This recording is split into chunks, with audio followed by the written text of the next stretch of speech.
कोशिश करता है, वो बहुत सारे दुनियावी असबाब इख्तियार करता है। जितनी अक्ल अल्लाह ने दी होती है उस अक्ल का भी वो इस्तेमाल करता है। कोशिश करता है कि कुछ अचीव कर सके ज़िंदगी में, कुछ मकासद का हुसूल उसे मुयस्सर आए। अज़ीज़ भाइयों, एक बात अपने जहन में अच्छी तरह बिठा लें और लिख लें कि ज़िंदगी में जो किसी बंदे को कामयाबी हासिल होती है वो रब ताला की मदद से हासिल होती है। अगर रब ताला मददगार हो तो फिर कोई चीज़ भी रास्ते में रुकावट नहीं बनती, और अगर मालिक करीम को मंजूर ना हो तो इंसान बेहतरीन सियासतदान हो, अच्छा एडमिनिस्ट्रेटर हो, उसका ज़हन बड़ी वुसअत रखता हो, बड़ी अच्छी प्लानिंग करना जानता हो, सारा कुछ हो, तो बंदा नाकाम हो जाता है। मुसलमानों को जितनी कामयाबियाँ मिली उनका पस मंज़र सिर्फ इतना था कि अल्लाह तबारक व तआला ने अपने बंदों की मदद फरमाई। और अब ताला ने कुरान मजीद में इस हकीकत का बयान किया, फरमाया बलिल्लाहु मौलाकुम, फरमाया बल्कि अल्लाह तुम्हारा मौला है, वहुव खैरुन नासिरीन, और वो बेहतरीन मददगार है। वो जो रब तुम्हारा मौला है वो बेहतरीन मददगार है। और अगर वो मदद करे तुम्हारी, सूरह आले इमरान में आगे जाके इरशाद फरमाया अगर अल्लाह मदद करे तो फिर तुम पर कोई गालिब नहीं आ सकता, और अगर वो तुम्हारी मदद छोड़ दे तो फिर कोई तुम्हारी मदद कर सकता, कोई मदद नहीं कर सकता। बदर की जंग भी और फतेह मक्का भी रमज़ान मुबारक में हुआ है। मैं दोनों पर गौर कर रहा था तो एक नया मजमून मेरे जहन में आने लगा। बदर की जो जंग है उसमें भी एक अजीब इनकलाब आया है कि 313 ने 1000 से मुकाबला किया, और जिन 1000 से मुकाबला किया वो असलहे से लैस थे, और ये जो 313 हैं इनके पास 6 ज़िरहें, 8 तलवारें, चंद घोड़े। लेकिन अल्लाह ने कामयाबी दी तो खुद रब ने बयान किया किस तरह दी, फरमाया वलक़द नसरकुमुल्लाहु बिबदरिन व अंतुम अज़िल्ला।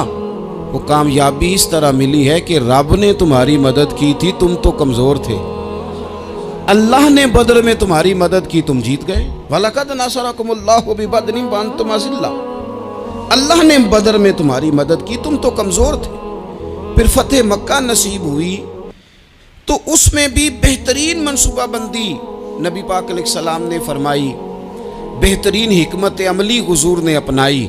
लेकिन हमें जो अल्लाह रसूल ने बात समझाई वो क्या है, इज़ा जा नस्रुल्लाह वल फतह, फरमाया जब अल्लाह की मदद आई और फतह नसीब हो गई। ये अल्लाह ने मदद फरमाई तुम्हारी, यहाँ भी फतेह मक्का भी अल्लाह की मदद से, जंगे बदर भी अल्लाह की मदद से। वो जो मदद है अल्लाह ताला की, जब वो हम ये करते हैं कि हम अपनी सारी ज़िंदगी सियासत की नज़र करते हैं। हमारी सियासत सिर्फ मुल्क में नहीं होती, हमारी सियासत ख़ानदान में भी होती है।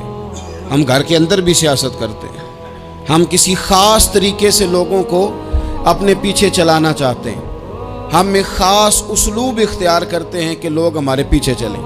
उसका नुकसान हमें ये होता है कि सियासत जो होती है ये शतरंज के हेर फेर की तरह होती है, तो इसके राज बड़ी जल्दी खुलने लग जाते हैं। पता चल जाता है कि बंदा मुखलिस नहीं था, सियासत कर रहा था, तरीके सलीके से इसने जोड़ के रखा हुआ था। हम हर जगह सियासत के बलबोते पर चीज़ों को लेकर चलना चाहते हैं, सियासतें नाकाम हो जाती हैं, सियाने सियाने लोग फेल हो जाते हैं।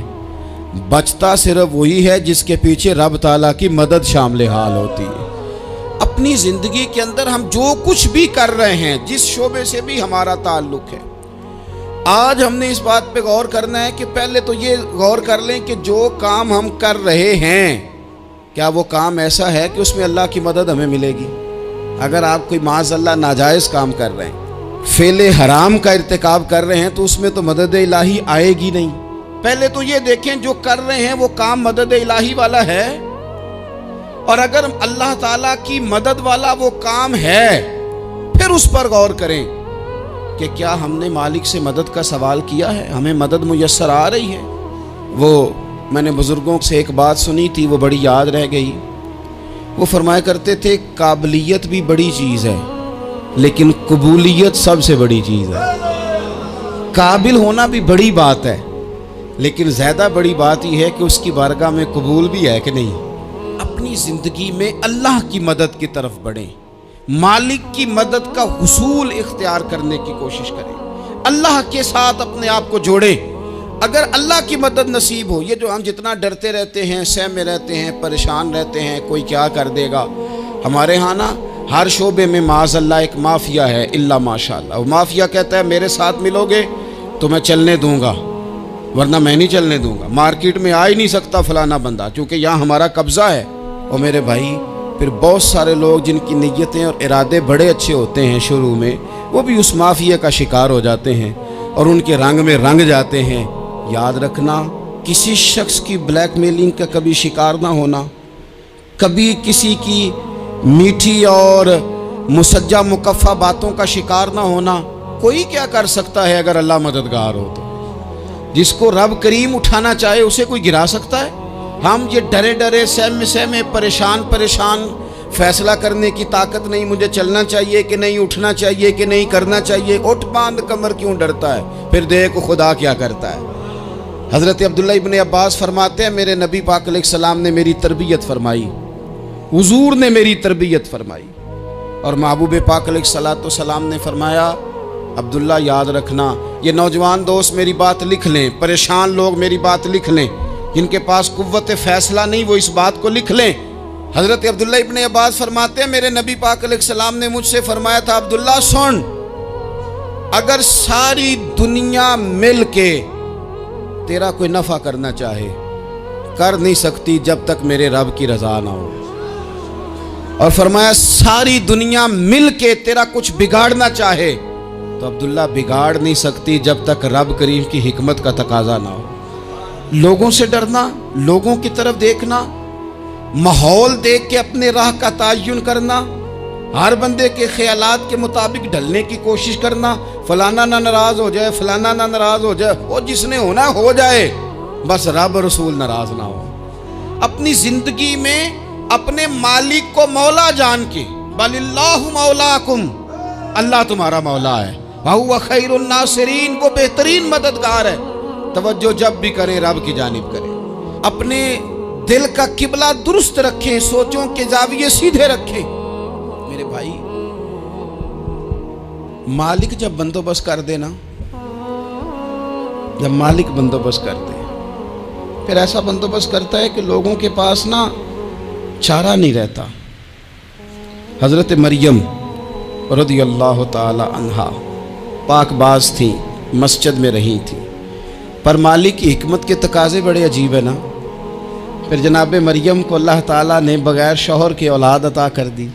یہ بات ہی ایسی تھی، وہ کسی نے کہا تھا کہ مخلوق تو فنکار ہے اس درجہ کے پل بھر میں سنگے در کعبہ سے بھی اصنام تراشے، تم کون ہو کیا چیز ہے داغ کبابی. لوگوں نے تو مریم پہ بھی الزام تراشے. تو لوگوں نے کہا کدھر سے لے آئی بچہ، تیرا باپ تو ایسا نہیں تھا، کہاں سے لے آئی؟ اللہ کرے میں آپ کو سمجھا سکوں، ذرا اپنے آپ کو وہاں کھڑا کریں کہ ایک پاک باز عورت، پاک باپ کی بیٹی، طیب ماں کی بیٹی، اور اللہ کے گھر میں پرورش پانے والی خاتون، ایک وہ وقت اور ایک یہ وقت کہ اس عورت کو کٹہرے میں کھڑا کر کے پوچھا جا رہا ہے کہ معاذ اللہ تیری گود میں بچہ جائز نہیں ہے، کہاں سے لائی ہے؟ اب خود سے صفائیاں بندہ کتنی کو دے، کتنی کو وضاحتیں کرے. اور میں نے تو اپنی زندگی میں دیکھا ہے زیادہ وضاحت دینے والے کو بھی لوگ جھوٹا سمجھنے لگ جاتے ہیں. زیادہ وضاحت دینے پر بھی لوگ کمزوری کا اظہار سمجھتے ہیں کہ کمزور پڑ گیا. آپ صلح کی کوشش کرتے ہیں، سامنے والا بزدل سمجھ لیتا ہے. زیادہ وضاحتیں بھی کمزور کر دیتی ہیں. اب حضرت مریم کو کٹہرے میں کھڑا کر کے کہا بچہ کس کا ہے؟ تو پھر خدا بندوبست جب کرے، اللہ جب مددگار ہو، تو پھر حضرت مریم کی گواہی درختوں سے نہیں دلوائی، اس نے پتوں سے نہیں دلوائی، پھر فرشتے نہیں بھیجے. حضرت مریم کہنے لگی مجھ سے نہ پوچھو، وہ جو پنگوڑے میں ہے اسی سے پوچھ لو، ان سے پوچھو نا، وہ کون ہے پوچھ لو، ان سے کر لو سوال. انہوں نے کہا پنگوڑے میں چند دنوں کا بچہ، یہ جواب دے گا؟ مددگار تھا رب. ان کی برات کا اعلان کرنا تھا مالک نے، اور جب مالک اعلان کر دے، جب مالک تیری صفائی دینا چاہے، جب مالک تجھے دنیا کے سامنے نکھارنا چاہے، तो पंगूड़े में लेटे हजरत ईसा बोल के कहने लगे, इन्नी अब्दुल्लाह आतानी अल किताबा। फरमाया मैं अल्लाह का बंदा हूं, रब ने मुझे किताब अता करके नबी बना के दुनिया में भेजा है। मैं अल्लाह का बंदा हूं, किताब लेके आया हूं, नबी बन के आया हूं। फिर पंगूड़े से ऐलान हो गया, फिर बच्चा बोल पड़ा। और ये एक दफा नहीं बात हुई, ये बनी इसराइल में एक जुरैज नाम के शख्स भी थे जो नमाज पढ़ रहे थे। बाज ने लिखा है नफल नमाज थी, अम्मा ने पुकारा तो आए नहीं, तो माँ के मुंह से निकल गया तू इतनी देर तक मरेगा नहीं जब तक किसी बेहया औरत का मुंह ना देख ले। तो वो इबादत गुजार थे, लेकिन लोगों ने उनकी इबादत, रियाजत, परहेजगारी को नहीं देखा।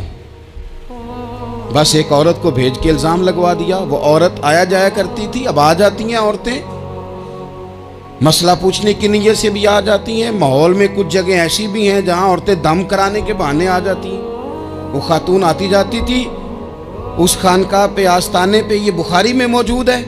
फिर उसने कहा मेरी गोद में जो बच्चा है ये इन्हीं का है। मुझे बताएं कैसे बंदा वजाहत दे। हालात ख़राब हो गए, लोग कुटिया जलाने लगे, माहौल और तरह का बन गया। मेरे नबी पाक अलैहिस्सलातु सलाम फरमाते हैं, फिर उस रब के बंदे ने कहा मालिक तू करीम है, तेरी मशीयत का तकाजा आया जो मेरी माँ ने जुमले बोले थे, पर अब मैं वजाहत देने के काबिल नहीं रहा। अब तू ही करम करेगा तो दरवाज़ा खुलेगा। तो वो चंद दिनों का बच्चा पंगूड़े में बोल के कहने लगा मैं इस दरवेश का नहीं, मैं तो फलाने चरवाहे का बच्चा हूँ, वो जो बकरियां चराता है। रब की मदद को पुकारें, अपने साथ अपने मालिक की मदद को शामिल करें, थोड़े रिस्क पर भी गुजारा अच्छा होने लग जाएगा। सारे लोग आपको गिराने की तदबीरें कर रहे होंगे और मालिक आपको इज्जतें अता फरमा देगा। उसकी बारगाह से हिकमत का तकाजा और हो जाएगा। हमने सारी जिंदगी लोगों को राजी करने में गुजार दी, सारी जिंदगी बुढ़ापा आ गया बच्चों को पालते, और बच्चों ने आखिरी उम्र में कह दिया अब्बा अगर कोई ढब का काम कर लेते तो आज हमारे दिन भी फिर न जाते। सारी जिंदगी गुजार दी बहन भाइयों को राजी करने में, सारी जिंदगी गुजार दी जिम्मेदारियां उठाने में। उनको 99 दफा दिया, एक दफा नहीं दिया तो उन्होंने कह दिया तूने तो कभी दिया ही नहीं, तू था ही नहीं। सारी जिंदगी मोहल्लेदारों, इलाके वालों को राजी करने में गुजार दी।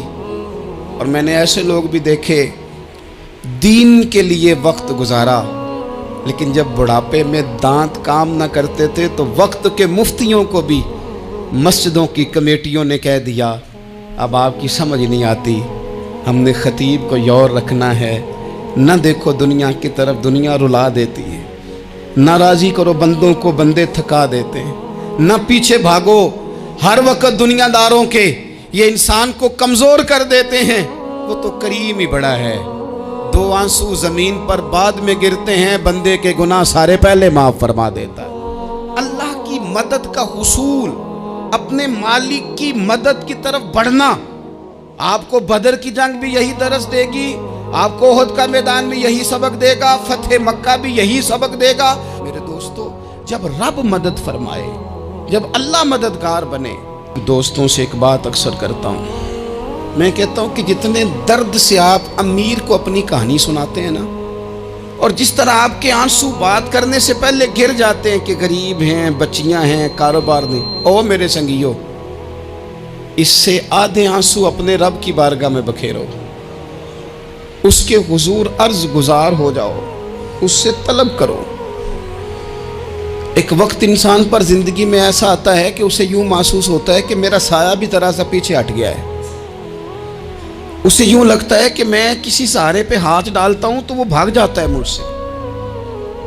लेकिन मालिक की बारगाह ऐसी अजीम बारगाह है, रब रसूल के आस्ताने इतने बड़े हैं कि आप जब वहां कशकोले तलब दराज करते हैं तो झोली फैलाने में देर लगती है, उनको भरने में तो कोई देर नहीं लगती।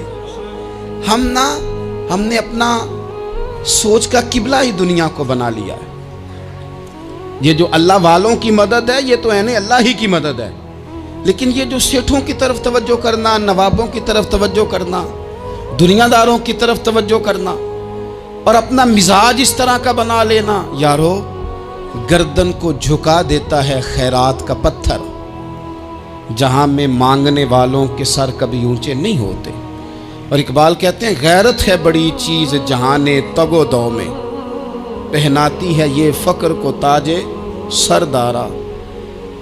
میں عرض کروں گا کہ اپنی آپ جب توجہ کا قبلہ اللہ رسول کو بنائیں گے تو رب فرماتے ہیں وَيَرْزُقْهُ مِنْ حَيْثُ لَا يَحْتَسِبُ، میں نہ تجھے وہاں سے رزق دوں گا جہاں سے کبھی تیرا گمان بھی نہیں کیا ہوگا، یہاں سے بھی مل سکتا ہے، تو نے سوچا بھی نہیں ہوگا۔ بخاری شریف میں حدیث ہے، حضرت جابر ابن عبداللہ فرماتے ہیں نبی پاک صلی اللہ علیہ وسلم نے نا 300 لوگوں